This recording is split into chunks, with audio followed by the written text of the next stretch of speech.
İkinci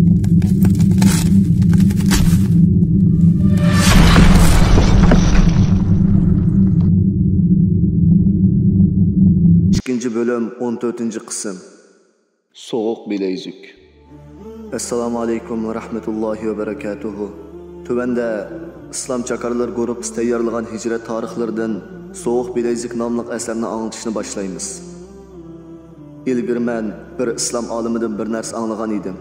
Zalimlar meni türmüge solsa, bu yer men üçün Allah bilan xilvat boldigan yer. Agar ular meni o'ltirsa, bu yaxshi o'lim, men shahid bo'laman. Agar ular meni erkin qo'yib bersa, Allohning zaminida sayohat qilib yashayman. Qaysili bo'lsa yaxshilik, qo'rqidek ish yo'q. Bu ajoyib to'g'ri degan. Bu ajoyib to'g'ri va hikmat bilan deyilgan so'z ekan. Mana hozir men shu tuyg'uda. Men qaysi bo'lsa baribir. Bu turmada yana bir odam bor edi. Balkim bu turmada men va u odamni tamoq qilmaydigan faqat Alloh yo'lida yetayotgan kishilardan edi. U odam shu yil 76 yosh ekan. Bu kishi bo'lsa Malayziyalik bo'lib, musulmonlarga qarshi xizmat qiladigan idora boshlig'ini portlatish ishida 30 dek odam o'libdi ekan.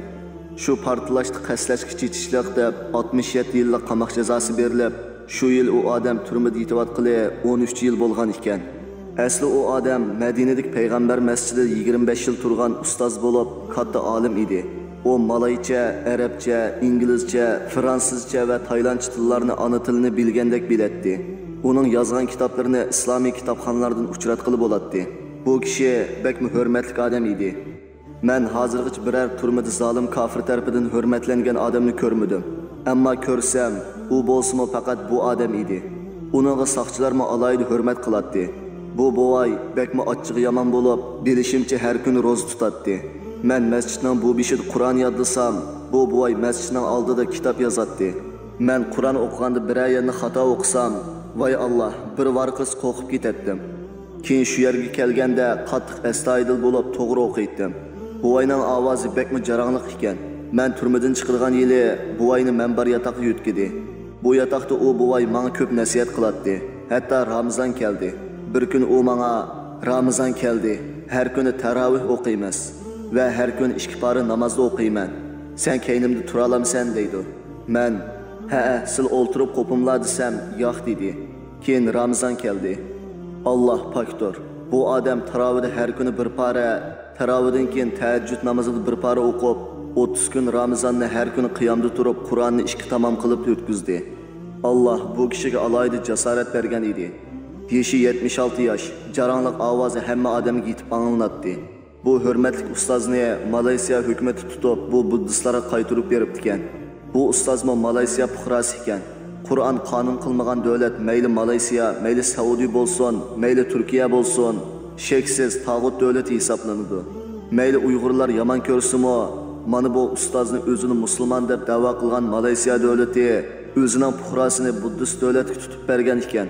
Bu kishining ismi Abdurrahman ibn Abdul Karim. Siz ko'p kitoblarda bu kishining ismini ko'ra olasiz. Bu Osiyodan chiqqan katta olim va yozuvchi mujohid. Mana bu kishi menga bu turmada ko'p tarbiya va ilmlarni o'rgatdi. Ustozning turmada yetayotganiga 13 yil bo'lgan ekan. Men turmadan chiqib ketgan yili bu davlatning podshohi o'lib, shuning bilan bu ustozga kechirim kelib turmadan chiqib ketgan ekan. Ustozning menga deb bergan orzularidan agar salomat chiqsam Suriyaga berib yashayman degan edi. U ko'p yil jihad qilgan ustoz ekan.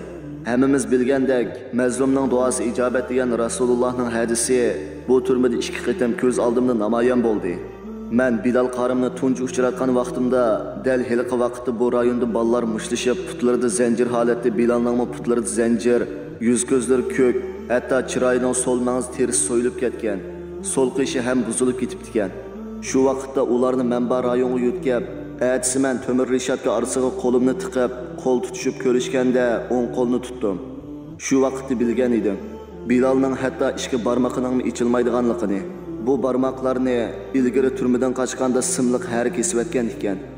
Men shu kuni boshqa bolalarning ahvolidan shahid Bilalning zarbisining eng og'ir ekanligini ko'rgan edim. Asli bu urushga Bilal qarim qatnashmagan ekan. Menga buni boshqa kofirlar deb bergan edi. O kuni Bilal qarim masjidda Qur'on takrorlab o'tirgan ekan. Keyin varan-churong bo'lib, ko'rib beqish uchun maydonga kelganda boshqa kofirlar uni tutib urib ekan. Men bu turmadan chiqib ketadigan yili bizni cho'ng yotoqqa yutkigan edi. Balkim biz 200 ga yaqin odam edik. Bir kuni kechda 6-7 musulmon yiniga chaqirdi. Bular bu turmaning eng eski odamlari edi. Bular meni yiniga chaqirdi. Men kelib o'tirgan edim. Arsida bir menga chaqchaq qilib, "Sen turk emas, sen 2-chi rayondagi turklarni tonamsan va ularning arsida Bilal deb birisini tonamsan. Bilal burun bu yerda turgan. Bir kun ular boshqalar bilan urushib qoptikan. Menmi urushay deb ulardan birini qattiq urib, birini qattiq tepgan edim. O dal Bilal ekan. Mana qarab putumdagi bu tatuq Bilalni tepgan tatuq shu deb o'ng putining ustidagi 2 sant uzunlikdagi tatuqni ko'rsatdi. Men "Sen uni nimishga buncha qattiq tepgan?" deb so'radim, titirgan ovozim bilan. Uning deyishicha, shu urushgan kun uning puti tepgandan keyin ko'kirib, yar bo'lib qilib, yeringdab 6 oyda saqayib ekan. Men bularni anglab qattiq azoblanib o'rnimdan turib ketdim. Keyin bolalar bilan ko'rishib, Bilalni kimning urganligini deb berdim va biz birlikda u odamga atab yomon duo qildik. Alloh shukri, duoyimiz ijobat bo'ldi. Asli bu odam musulmon otliq ekan. Ismi Osman edi. Jinoyati zaharlik chekimlik jinoyati bilan 12 yil kesilib, shu yili 8 yil bo'lgan ekan. Balkim biz duo qilib 2 oy o'tib, u teshib qolgan sabdishiga men yaqinda chiqaman, falonini o'ltirib o'tinglar deb buyruq beribdi ekan. Osman asli cho'ng bir zahar guruhining boshlig'i ekan. Bu buyruq soqchilarga yetib Osman chiqib ketaman deb turganda, sud Osmanni qayta chaqirtib 35 yillik hukm kesib, eng vahshiy turmaga yutkab ketibdi. Alloh zolimlarni jazolaguchidir. Bilal shu qitimki tayoqdan keyin qon tukurdigan bo'lib qolgan edi. Asli Osmanning deyishicha, Bilalning maydisiga xil qattiq tepibdi ekan. Bilal qarim shu ishdan keyin uzun o'tmay turmaning doktorxonasida shahid bo'ldi. Inshaalloh. Bilal vafot bo'ldi, lekin Bilalning arzusi, irodasi vafot bo'lgani yo'q. Bilal bulbul qari edi. Men uni shundoq yaxshi ko'ratdim. Alloh uni yaxshi ko'rgay. Tartgan aziyatiga jannatni bergay. Amin. Men yangi temaga tutishdan burun bu yerdagi bolalarni bekroq tunishtirishni loyiq ko'rdim. Endi Abdullah, tordagi ismi Abdullah Qochqun edi. O bekmi tirishchan va temkin yigit bo'lib, bu bola yana mening aslimimga bog'landi. Esingizda bo'lsa, bu asarning 1-bölümü 19-qismida men bir akashni tilga olgan. Vatanda 10 yil turmada yotgan, 10 yil qochib yurgan, keyin jihad maydonida shahid bo'lgan deb. Shu Muhammad akashning deb berishcha, uning nihoyat aqlli, tirishchan, o'zini Alloh yo'liga otgan bir shogird bor ekan. Shundaqmi to'g'ri kelib qolamdi.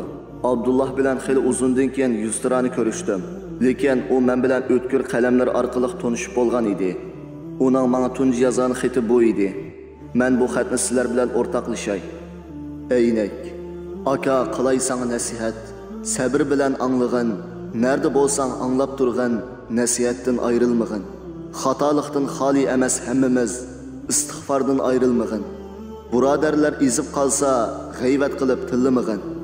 Azg'un qavm ekan bular, senmi ezib qolmag'in.